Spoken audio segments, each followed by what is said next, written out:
Hello gamers, it is time for another episode of Let's Play the Repopulation. Hello gamers, it is your friendly neighborhood Tigwyk here, and we are playing the Repopulation. This would be episode 10. Big round number, I like the number 10. Today we are learning about nations and player cities.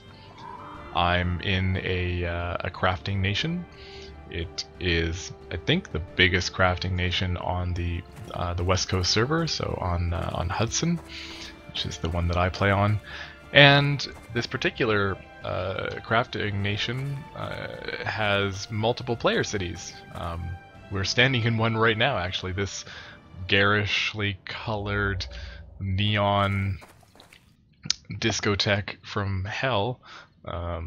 Is a lovely built player city that various people have put their time into placing just about each and every, well, I think in fact just about each and every prop that you see in front of you here. So like each of these mounds of dirt is a plot within the player city. And over here, I can show you the difference. So there's also like a master plot out here for building a city on. This is a huge plot of land. As you can see, it just goes for, you know, a good block or so down there and down there. And this is how you interact with it, which we're not going to do because I don't need to interact with it. I just want to actually use their facilities here. The various buildings are all erected by players in the nation who have either bought a plot or been assigned a plot from the leader, and they are able with their money to build whatever they want. There's all these available items. Maybe I can bring up that menu if I... What's the housing menu? Housing. Plots. Housing. All objects. Oh, this is going to be slow to load all the objects. Okay. So when you're doing housing in a nation, you have the ability here to, oh wow, is it gonna, oh boy, look at how slow it's loading all these. There's so many objects. And there's a bazillion different props that you can put down in the game to build out a house or a business. In this case, most of these places here, people have like an actual business, and they have various vendor robots that are selling their stuff for them. Look at this person. This is, oh, it's Addie. I know. It's Addie's crafting materials shop, and I know Addie. I happen to be, of course, in the same nation with Addie, and I talk to Addie on a regular basis on Steam or on TeamSpeak, sorry, and or at least he talks to us, and I listen. And he is selling crafting supplies here, right? And so you can do whatever you want with your plot, which I think is fantastic. You can put down bank terminals and crafting stations and vendors, and then you can actually build an area perhaps that only you can get to, such that I think there's tricks right now with the various structures you can build, such that you can make ways where like other people can't get into your structure, but you can get in. I don't know. I don't know if there's full-on like verification and doors that work properly and stuff yet. I don't think that stuff is in so far. But essentially you can create structures by putting down the pieces of the structures and aligning them to make, you know, buildings. And these are kind of the tame examples, as much as, you know, these might not look tame to you. I mean, this one's pretty cool. I've seen some very interesting takes on craft or on housing. Such one was it looked like I think I have a screenshot somewhere, but it was shaped in a way to look like a demon face with huge horns coming out and everything. It's pretty cool actually, and all done with various props that are just inverted or turned upside, you know, or turned sideways, or you can mess with the scaling of the props too. So sometimes people make huge versions of props, and I think, like, for instance, this is like the typical oh, it's a lavender epoxy, but I mean it's like the typical lilac model, and then scaled up to be this lavender stock thing. Another vendor robot. And so this is one of the major perks of joining a crafting a nation in general, is that you have the ability to get into cities like this and build a vendor building or a business of some sort, or even just a home in a place where, you know, you're hanging around like-minded folks, and other people can come to a central location to buy all those things that they don't see on the open market. And there's reasons for, I mean, you kind of want to build up brand trust and things like that. So you want to put vendor robots only in areas where you control, you know, the image and the mood, and that's all marketing crap that you probably don't care about. But it's interesting to see that people are applying those same methodologies and stuff in a video game, right? It's pretty cool. You can think of this player city as like a giant mall for the most part, right? All these vendors have different stuff. Everybody kind of specializes in different things, and we're all in one big mall of a city, I guess. That's just one of the major perks, right? So if I bring up the nation screen, is that N for nation? It is. So I just hit N on my keyboard for the nation screen here. And if I expand this a little bit, these are all the people in the nation, including myself somewhere in that list. And yeah, so I mean, this is the very simple nation screen. There are nation administration buttons on the bottom, and if I click on structures, it's going to take a minute to load up the structures. But here we have all of the individual props that have been put down on the locations. So the various structures and lights and buildings and control centers and harvesters and blah blah blah blah, and it just list goes on. Alliances is a list of all of the other nations and alliances out there. You see the Owen and the FPR here are the two base factions, and we are neutral with those. And then you've got the other nations out here, the 47th Legion and the dirtier hobos. And these are all, you can see here, they are either FPR or Owen aligned, or if they're rogue, then they are rogue, such that they aren't really aligned with anybody. They're mercenaries, per se. And I guess we actually have some nemesis. We have Legend of Anu, Olos, and Warhead's Safe House are all our nemesis. And we have an ally, the Resistance. Well, that's cool. And the Merchants Guild is peaceful with us. We have another ally, Populous Advocacy, and the Arcadia Traders Alliance. So we are allied with other crafting guilds, which I think is awesome, because that's totally what we are, right? Under the settings, you can actually check out all sorts of different the ranks, and then the various settings that I don't have access to because I'm not that high ranked in the nation. If you haven't already kind of gotten the point, the nations are pretty much a guild, right? There's a nation bank, which I guess is not actually implemented. Oh, it's only credits. Right, we don't have an actual nation bank for depositing items yet. We're very hopeful that'll come along soon. Here are the various cities. We are currently in this barter town. There is Rogue State, the capital, which is over in the Fall Midlands. And we have Sands, which is over in Murfield, run by Studylong, and Rogue Raceway, which is also being built by Studylong over in Jongbale Veld. I'm really looking forward to trying out the Raceway. I think that'll be kind of fun to race around on a cycle or a racer through an obstacle course. Various units that we own in Bartertown. These are turrets to prevent people from sieging or raiding us. I'm not really sure how it works yet. I don't think anybody really knows how it works yet because it doesn't work yet. And these would be the sieges that are happening, and there's nothing listed because we don't actually have any sieges happening because that mechanic doesn't exist yet, I don't think. So that's the nation sort of interface.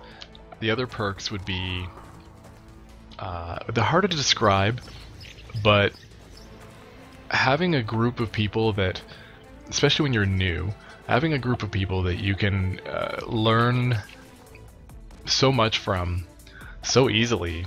You can throw your questions at them, and when you come across difficult situations, you can help. You can discuss situations with them to determine whether it's a bug in the alpha or whether it's something that really should be looked at as a balancing aspect, or perhaps you're just inexperienced with that and it's actually something common, and they'll tell you that, right?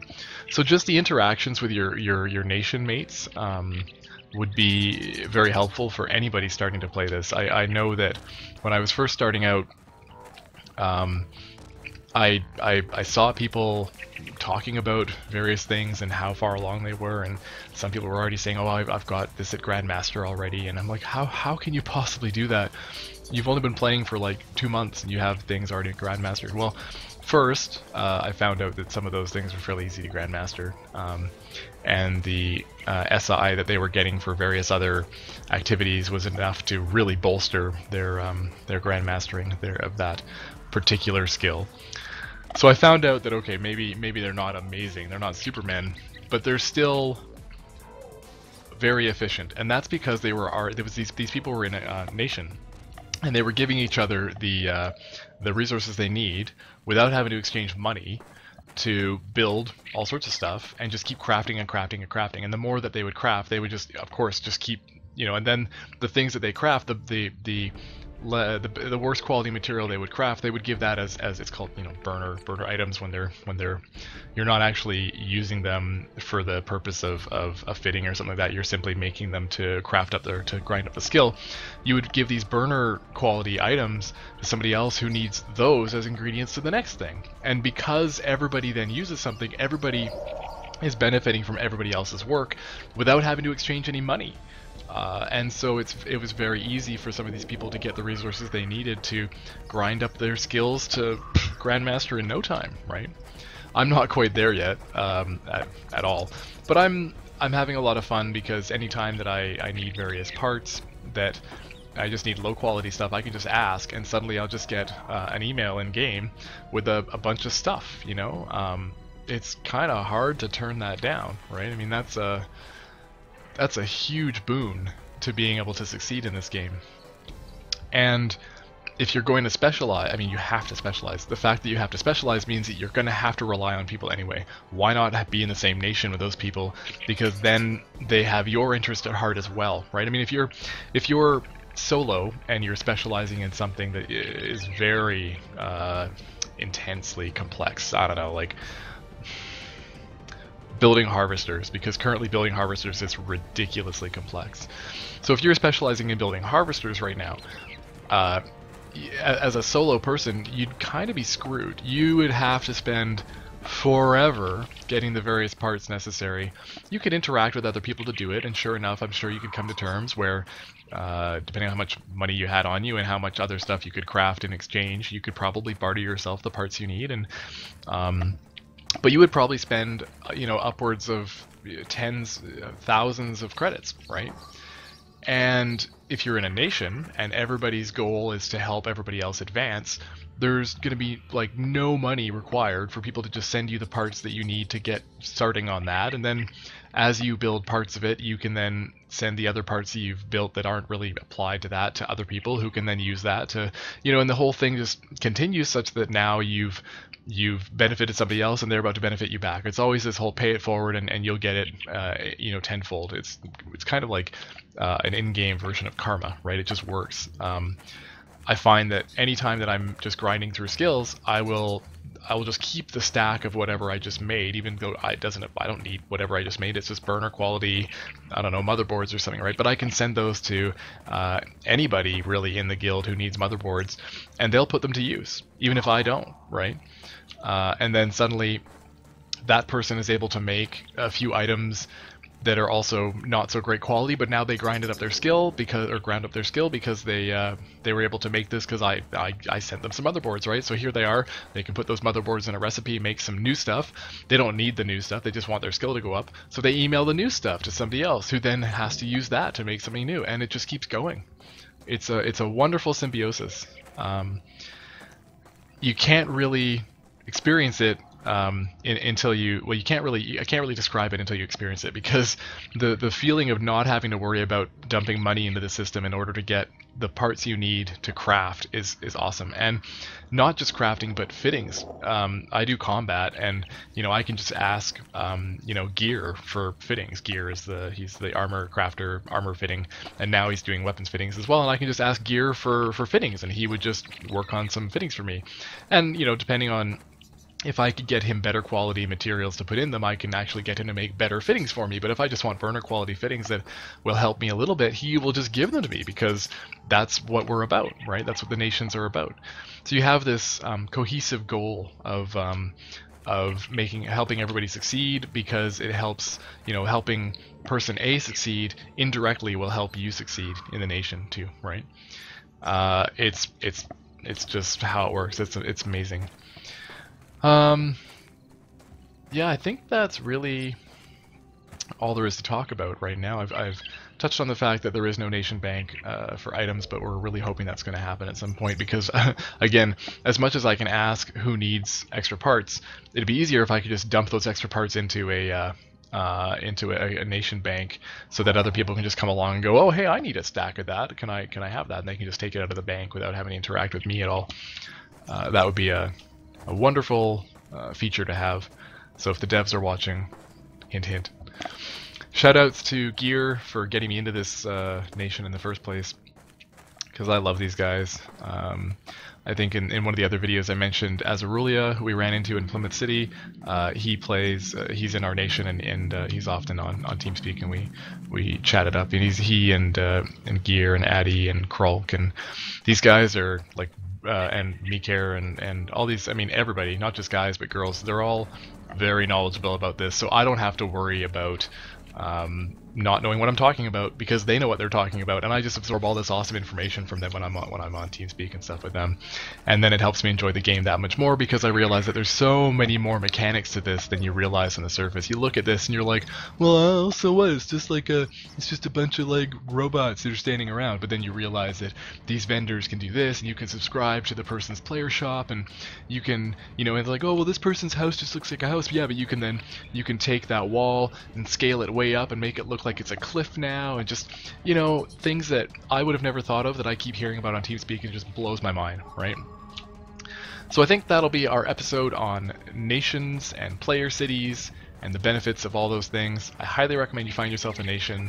If you're on US West, you can always hit up Rogue Holdings and talk to folks there and see if you're a good fit. If you want to do crafting, even if you're just a fighter, we supply our fighters with some pretty awesome fittings, right? So, and if you're on the East Coast server, I think it's Pax and Kidu. I'm not sure, that's off the top of my head, so I could be wrong, but I think they're the big nation on the East Coast server, and I don't know who's big on the Europeans, because I don't actually play there, and but I'm assuming there's got to be somebody there too that there's got to be a big nation there as well. So find yourself a nation and talk to some people, be social, and get out there, and I'm sure that it'll increase your game experience for sure, because suddenly a whole wide world opens up where you thought you were limited to just making this one little thing or fighting these monsters, and now suddenly everybody can help you make this huge thing or fight the biggest monsters ever in the game, right? Have a good one.